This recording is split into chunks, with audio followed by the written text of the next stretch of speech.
It's a great day in Titan territory. I couldn't be more proud of the group this afternoon for the way that they displayed a true grit.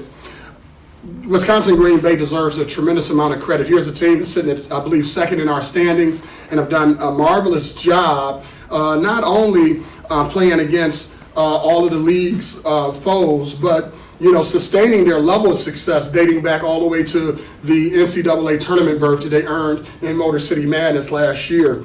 Got a tremendous amount of respect for that group and the way they play, how connected they are. I knew it would be a tremendous challenge for our group today with such a disappointing loss in the nature that we lost against Wisconsin-Milwaukee, quite frankly, at the charity stripe. So for our guys to bounce back and do what they did and generate the energy to score 93 points in a game with a short turnaround like that was nothing short of remarkable. Couldn't be more proud of the collective effort that the team displayed in the absence of yet another player in Chris Jenkins, who we rely on heavy. But I thought several players stepped up to the plate, and for that, I'm really, really proud. The only thing I'll also say briefly is my apologies to the Titan faithful out there for earning that tech. I usually don't get too demonstrative on the sidelines, but I think I got caught up in the moment. Dre, can you take us through the last play, the layup and the foul? Well, we run our baseline out of bounds play set up, and so the play was designed for us to get the ball in to either Lil or Corey, and what happened was we tangled up, knocked heads with each other. So I just kept trying to go through the play, popped out, and then just made everybody was spaced out, just made a logical play.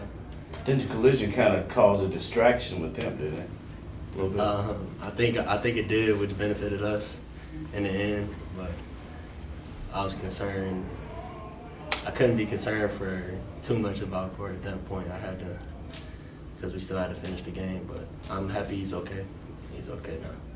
Is it something you pride yourself on, using the offhand? I mean, a lot of guys go in the opposite way. Maybe they're not as strong. You made a big lefty layup, obviously, there to go ahead there at the end.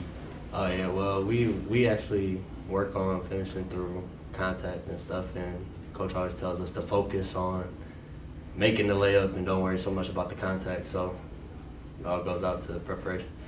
How confident were you that you were going to make that free throw? You stepped up to the line at the tie game. I was very confident. My teammates were very confident in me. Coach was very confident in me. So I had nothing but confidence.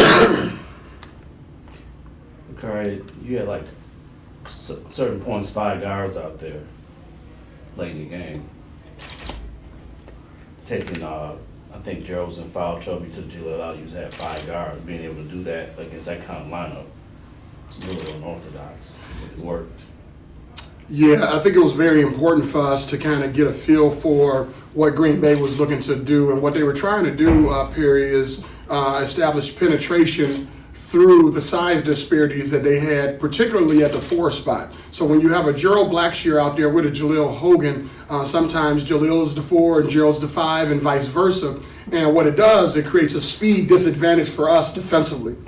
So to counter that, we went with a smaller lineup, decided to switch all screens to create somewhat of a hub-style defense, where we switched and exchanged everything so they had non-penetrating opportunities to the basket. As a result, I think we were able to force some tough twos from the mid-range and force some off-balance misses, which was to our advantage. As a result, I think it helped fuel our break and get us out in transition more.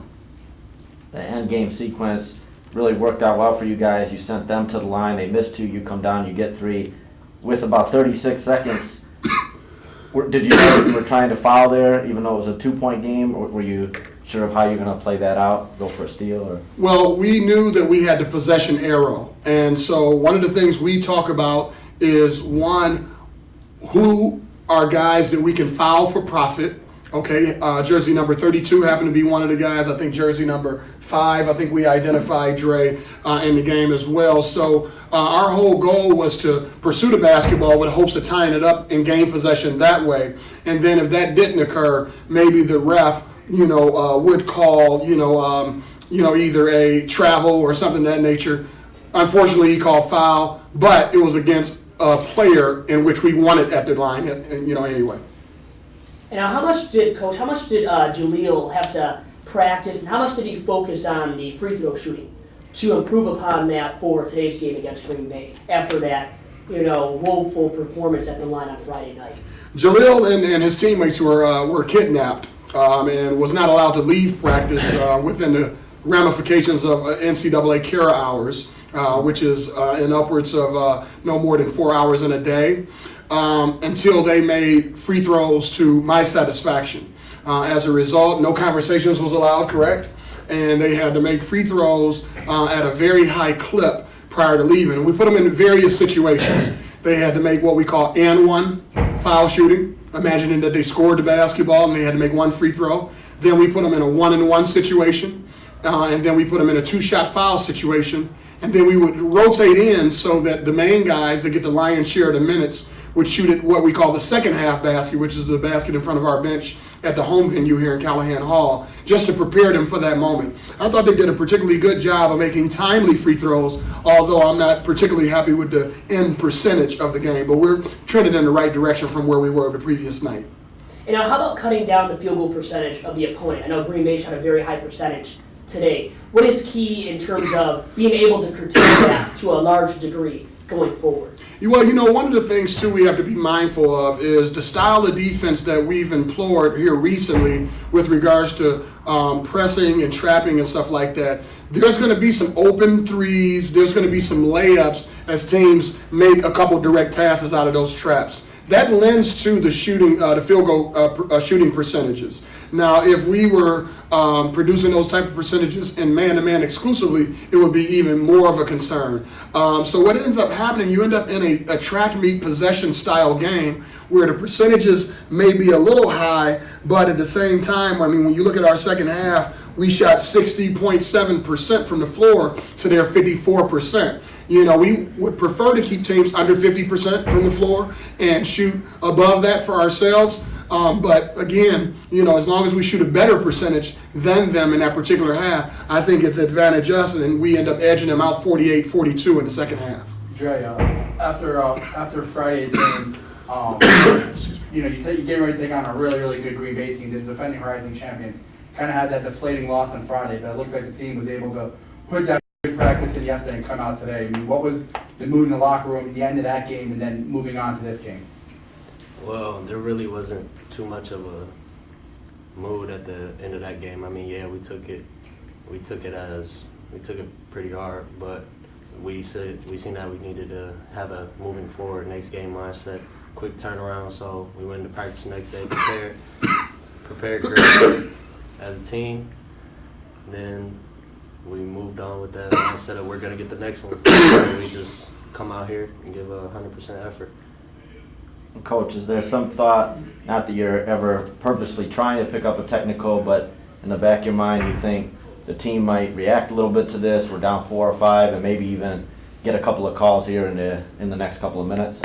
No, in my wildest imagination, I thought I would get through this season without earning a technical foul. I try to be as cool as the other side of the pillow, if you will. I think my players sometimes behave in certain ways to try to get a rise out of me, but it doesn't work either.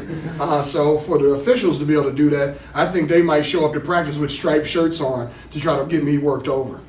How hard is it to employ the type of defense that you guys have been playing lately? You try and pressure the ball handler, bringing it up court. In a game like that where it's as closely called as it is it pretty tricky for your guys to kind of establish the way they've been playing defense the last few weeks?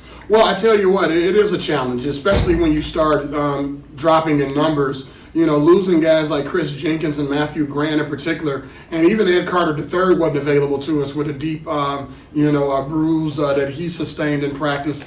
It's very difficult, but that's why it was very important in the offseason for me to secure 16 players on this roster. So now we've still been able to practice without missing a beat. We've been able to do a number of different things with regards to managing that situation with the shortness on numbers. But it is a challenge, especially when the numbers start to become low. Now, what we've done to combat that in lieu of the injuries, even Jaleel Hogan, who was nursing back his health, and Gerald Blackshear, who had some issues with his shins, we've cut practice time down significantly. So we go in 90-minute cycles, 75-minute cycles, and then just the other day we went in a 58-minute cycle. Just to really concentrate wholeheartedly on Green Bay prep, free throw shooting, and get them off their feet within the 24 hours prior to this game. How much growth do you think you've seen in the last month or so? I think there were some games maybe out of conference. You'd be down 8 or 10 in the second half. It would balloon 18 or 20 games against Eastern.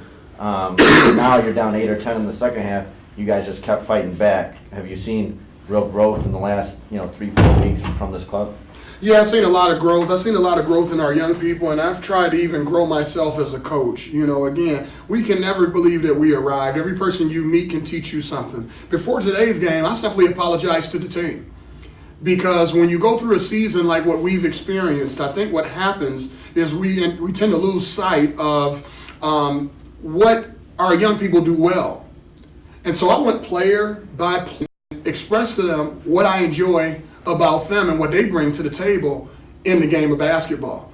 And so it was unique. I think a lot of them looked at me kind of uncanny when I said I apologized, not knowing what was coming next. But as a result, the young man that's sitting next to me, came out and produced 15 points, 7 assists, to only 1 turnover, which I'll take in 30 minutes of time because he had a steal, and 5 rebounds, and did it in a very efficient way by missing only 1 shot and not missing any free throws. And so, again, appreciation is one of our core values. And I thought that was something that got away from us, even as a coaching staff, just letting these guys know, hey, I really appreciate what you bring to the table. And you know what, let's go out there and show what you bring to the table today. And they did that.